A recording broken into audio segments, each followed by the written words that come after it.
Today I'm going to be talking about The Last Jedi, the new Star Wars film. So a word of warning, this video contains spoilers, so if you haven't seen the film, stop watching immediately. Secondly, I'm not a Star Wars nut. This isn't going to be in depth. I'm a fan of the films, but I'm not one of these people who has to know what Mark Hamill had for fucking dinner on the second day of filming with Empire. However, my wife is a Star Wars nut. I mean, our house is the North Staffordshire Star Wars Emporium. She's got a massive Star Wars tattoo on her left leg.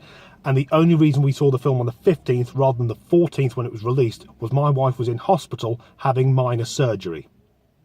One of the first things she said when she came round for the anaesthetic was, "It's okay, I'm well enough to see Star Wars."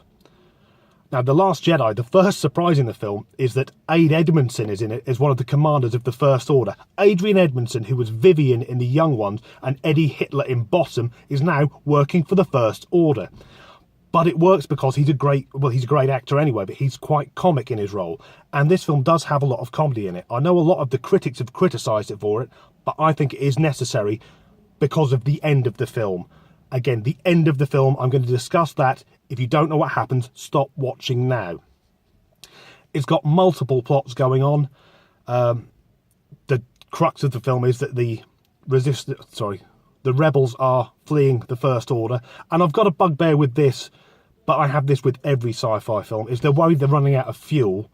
Every sci-fi film, the spaceships always have a fucking great engine burning away on the back of them. Why?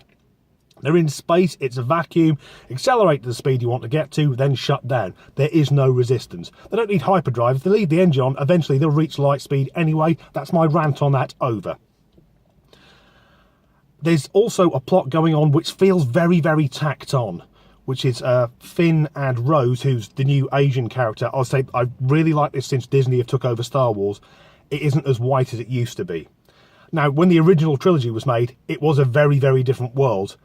But then it was, all of the universe was white people and Lando. That was it.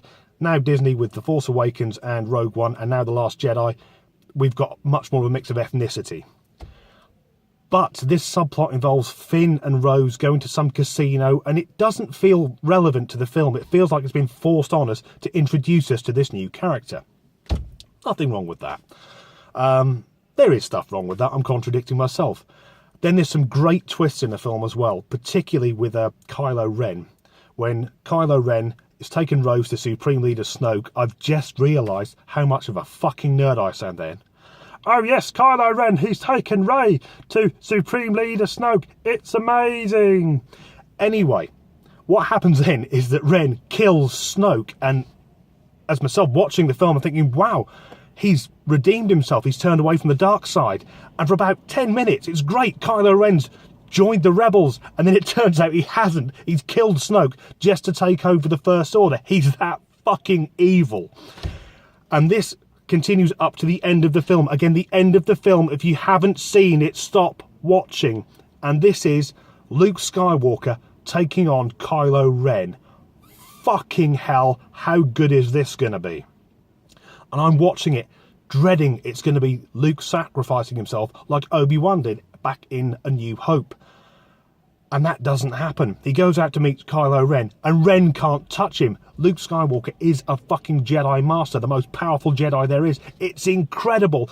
And then the twist at the end, Luke isn't even there. He's projecting an image of himself from his island using the Force. It's incredible. I feel myself welling up. I'm celebrating. I can feel my wife's hand tightening on mine. And then this happens. Luke settles back, the clouds part, and there's two suns, and he gazes up at them just like he did in the first Star Wars film in 1977, and then Luke Skywalker fucking dies. Luke Skywalker is dead, and I feel myself choke up like, no way. They killed Han Solo in the last one, now they've killed off Luke Skywalker. Sorry, I've just got some pisshead wandering past me car. Keep it going, you drunk twats. Pissed out of the head at 7:30. Welcome to Britain. Yeah, Luke Skywalker dies, and I feel myself choking up, and I feel Mrs. Disgruntled is crying, like proper fucking shaking crying her eyes out, and I'm like, you okay? She isn't, but she calms down, and we are both stunned, and I think the comedy in the film has helped lift us up, because if it had been like that all the way through, it would have been fucking murder. But yeah, then Mrs. Disgruntled gathers herself up and goes, "Does it look like I've been crying?" And I go, "No, love, you look fine." And driving home, I'm there going, "It's okay. He'll come back as a Force ghost. He'll come back as a Force ghost." Until this weekend, I have never had to console my wife that a fictional character from a film is going to come back as a fucking ghost. The film is amazing. It is incredible. It's one of the most upsetting things I've ever seen. Go and see The Last Jedi.